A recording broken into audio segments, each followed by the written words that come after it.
The 2019 San Diego event had previously given us a heck of a lot more information about the MCU installment that has now become the highest grossing movie of all time.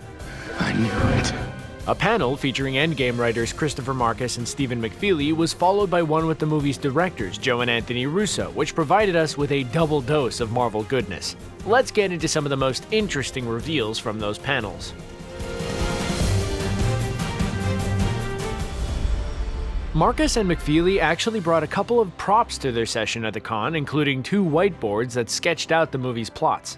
They gave a real insight into how the minds of writers work in general, how a few short notes can result in a plan for a long, complex scene or entire act.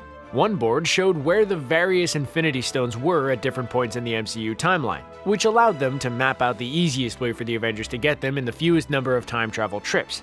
And another one helped plan what exactly happened in the movie's final act, that epic battle outside the Avengers headquarters. Assemble. The last 2 words on that second board, the ones regarding the fate of Iron Man, are quite simply heartbreaking, even now. The 2 words in question simply say, Tony dies. Yikes, they really do still cut to your very core. When Scarlett Johansson's Black Widow and Jeremy Renner's Hawkeye were sent to 2014 Vormir to acquire the Soul Stone, the only people they ended up fighting were each other. But deleted footage revealed at Comic-Con showed that was almost very different. The 2 can be seen in action on the barren planet against Thanos' henchmen, presumably because in that version of the movie, the Mad Titan discovered their plan in 2014 and sent his soldiers after them to prevent them from getting their hands on the most mysterious of the Infinity Stones. It's not 100% clear when or exactly where the fight took place. For example, it might have been as soon as they landed, or it might have been while they were talking to the Red Skull. We are all wrong. But the rock formations in the background seem to point towards the latter. One last team-up between the pair before Black Widow died would have been cool to see, so the fact that the scene was deleted is a shame. Avengers Endgame had a lot of humor, which is expected of an MCU movie. It's like a little puppy, all happy and everything. But given the extent of the movie's stakes, it's probably fair to say it didn't require any more. Therefore, we understand why this particular deleted scene, which was revealed at Comic-Con, wasn't included in the final movie. It happened when the Avengers were sitting around a table planning the time heist that would see them plucking the Infinity Stones from various points in the MCU's past. But then Tony Stark shaved a line into Rocket's head using a pair of clippers. Yeah, it would have been funny, but it feels as though it would have been unnecessary. And we already had a funny moment between the pair at the start of the movie when Stark mistook Rocket for a Build-A-Bear toy. Honestly, into this exact second, I thought you were Build-A-Bear. Maybe I am. One of Avengers Endgame's most humorous and kind of depressing reveals came in the form of Thor's physical condition following the 5-year time jump. Having blamed himself for Thanos being able to execute the snap in Avengers Infinity War, the God of Thunder had, well, let himself go quite badly. You look like melted ice cream. As well as being something of an emotional wreck and a recluse, Thor had become terribly out of shape. Or, to put it bluntly, he was fat. But there was a reveal at Comic-Con that originally there was meant to be a montage of Chris Hemsworth's character working out to get back in shape before he took part in the Avengers time heist. Ultimately, it wasn't included, and Thor went into the final battle with Thanos' forces still grossly overweight, but he was still able to hold his own.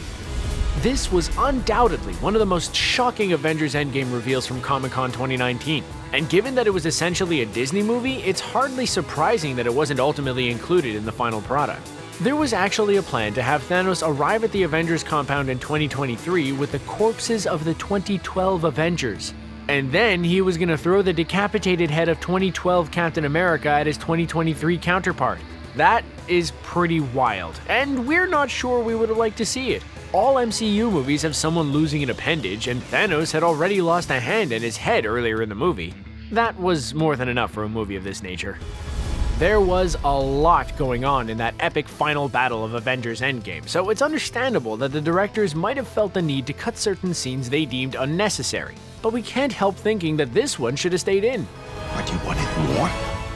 Comic-Con 2019 revealed that there was a scene in which we saw a little bit more of Chris Pratt's Star-Lord and the Ravagers, with Star-Lord looking to rally the ragtag space misfits against Thanos and his armies. Most notably, the scene would have given us a look at Sean Gunn's Kraglin ob Fonteri, who we didn't end up seeing in the final movie. Kraglin stood behind Star-Lord wearing Yondu's Yaka arrow headpiece, which presumably he can now use competently after we'd previously seen him struggling with it in a Guardians of the Galaxy Volume 2 mid-credits scene. In this deleted scene, Star-Lord said to the Ravagers, "Nobody pull a hamstring," before heading into battle. When Tony Stark snapped his fingers to erase Thanos and his army from existence, he did so after saying 4 iconic words: "I am Iron Man." It was poignant, and it was perfect, and it took Robert Downey Jr.'s character full circle, since those were his last words in his first movie 11 years ago. I am Iron Man. But Markus and McFeely had initially written much longer and more beautiful final words for the beloved character, words directed at Pepper Potts about his love for her and their daughter, as well as words directed at his friends and fellow heroes such as James Rhodes and Peter Parker. But RDJ held sway here. The star told the writers that "I Am Iron Man" had more weight for his character, especially considering that he isn't especially wordy. Simply put, he wanted his exit to be quieter because he felt it was more appropriate and meaningful.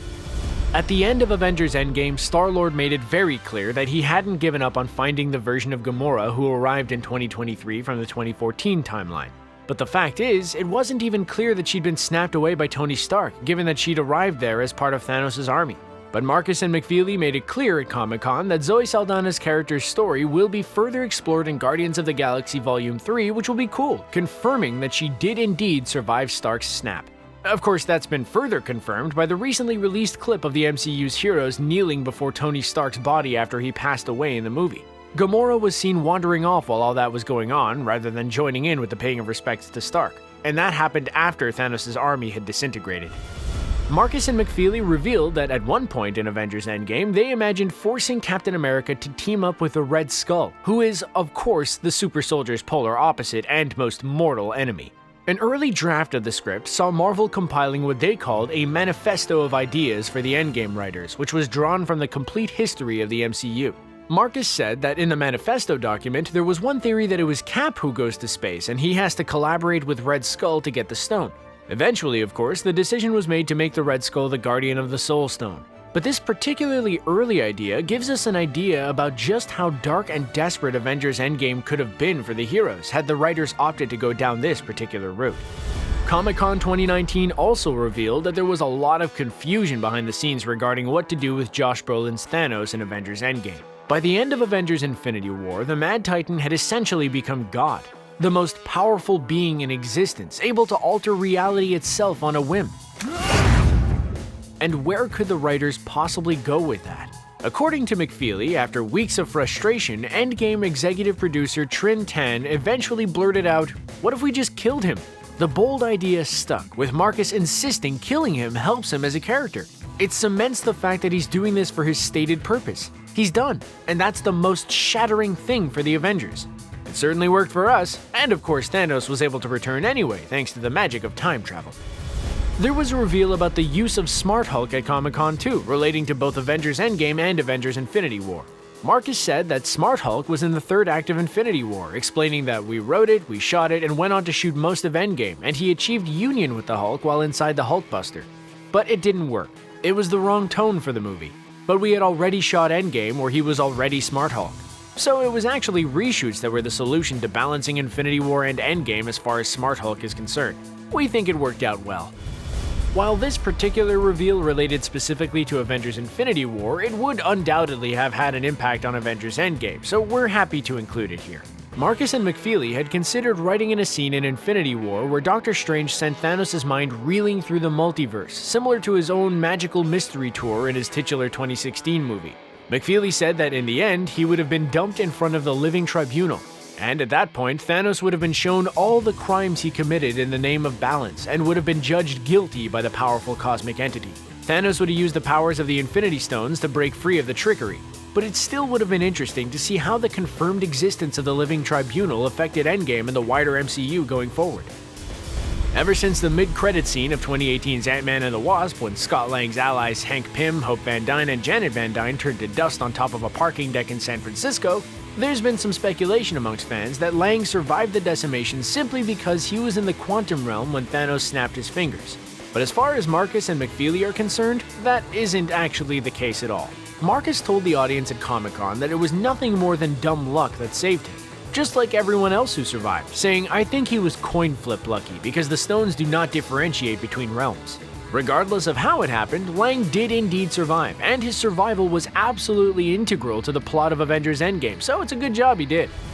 We were introduced to the multiverse in Doctor Strange back in 2016, but Mysterio's lies in this year's Spider-Man Far From Home have led some fans to believe it doesn't actually exist in the MCU. I'm sorry, you're saying there's a multiverse? However, McFeely confirmed it at Comic-Con, saying it clearly exists because Doctor Strange has talked all about it. I have no idea where Kevin Feige is going, but I'm a big believer in stakes. What he's basically saying there is that the reason they didn't use the multiverse in Avengers Endgame is because the people behind the movie had no interest in tackling alternate versions of characters. Markus went on to say that if you tell people that there are 75 million other Tony Starks out there, then your drama suffers because the stakes are lower. And that undoubtedly makes a lot of sense. If you watched Avengers Endgame and thought to yourself, why are they explaining everything in so much detail? Well, that exposition wasn't for you. During test screenings of the movie, the team behind Endgame realized audiences couldn't understand what was going on with all the time travel that was happening. Markus said, "We had to boil our time rules down, and it came down to the stones. The stones are going to hold the universe in place. We needed someone to explain it, and who's the most entertaining explainer in the Marvel Universe? Let's get Tilda." Of course, he was referring to Tilda Swinton's Ancient One explaining the rules to Bruce Banner. McFeely went on to say, "We showed it to some test audiences, and every time Nebula shot old Nebula, they didn't get it. We had to go out of our way to expose it the heck out of it." Comic-Con 2019 revealed that Natalie Portman would be returning to the MCU to play the new Thor, and as it turned out, the star was convinced to do so 6 months ago. I like her. So if Marvel Studios managed to talk her into that kind of commitment to the franchise, why didn't she make a cameo appearance in Avengers Endgame to reunite with Thor in that Asgard scene in 2014? Markus said, "We wrote a scene with him and Jane, but Jane is not the person to put him back together. Odin is not the person to put him back together. It had to be his mother." That makes a lot of sense. One reunion that did happen in Avengers Endgame, if you can actually call it a reunion given that Howard had never actually previously met Tony yet in his timeline, was Tony Stark and his father. It happened in 1970 at the S.H.I.E.L.D. base from which Tony and Steve Rogers took the Tesseract, and as for why the meeting happened, Markus said, "We've been with Howard a long time, and to be able to bring him into a kind of closure with Tony was satisfying. It was very satisfying to take these two and put them together to have a real, honest human moment. To be able to find that emotional core in the most bonkers section of the movie was really good. We understand exactly what he meant. To see Tony get a chance to understand his father for the first time ever meant he could pretty much die happy at the end of the movie." There's a lot of confusion amongst MCU fans regarding Captain America's trip back in time at the end of Avengers Endgame. Did he remain in the same timeline or simply go to another? Either way, it means that there were probably two Caps in existence at the same time, and the writers chose their words carefully about what that might entail, essentially confirming that they wanted people to have their own theories about the subject. When the writers were asked if there was one Cap in ice and another playing golf on a beach with Peggy, Markus simply said, "Cap doesn't golf," before refusing to get specific with what might have become of Steve Rogers. He continued by saying, "There are varying theories. I am very much entertained by that theory." Yeah, thanks for nothing, guys. Tom Hiddleston's Loki might have died at the hands of Thanos in Avengers Infinity War, but he's not finished yet. No resurrections this time. Kevin Feige confirmed that the version of Loki we'll see in his Disney Plus series will be the one who escaped from custody back in 2012 in Avengers Endgame. Feige said, "The questions I get asked more than any other question in Endgame was, where did Loki go and what happened to Loki? This series will answer where he went." Hiddleston himself then elaborated that this version of the character hasn't undergone the redemption arc the previous version did in the second and third Thor movies, saying he's still that guy. Just about the last thing that happened to him is he got Hulk smashed. There's a lot of psychological evolution yet to happen. I can't tell you any of the plans, but it is one of the most exciting creative opportunities I've ever come across. A new world, new challenges, and I cannot wait to get started. We're gonna end with a reveal that totally has nothing to do with Avengers Endgame, but it came from the Markus and McFeely panel, and it's just too cool not to include. It's about Thor's Avengers Infinity War arc and how different it might have been had a certain idea come to pass. Initially, Markus and McFeely thought they should give the God of Thunder something very mythical to do, and the idea was to have him, with some help from Rocket, fight the gigantic Midgard serpent in order to obtain Stormbreaker. There's actually been some concept art doing the rounds showing this, but this confirmed it was a genuine consideration. However, at Comic-Con, McFeely laughingly told Hall H that they came to the conclusion that the idea sucked rocks. We do have to wonder if this would have changed anything about Endgame had it happened, but now we'll never know. So what do you think of the Comic-Con Endgame reveals? Did we miss any? Let us know your thoughts in the comments section below. And don't forget to like, share, and subscribe to ScreenRant for more great videos like this one. Bye for now!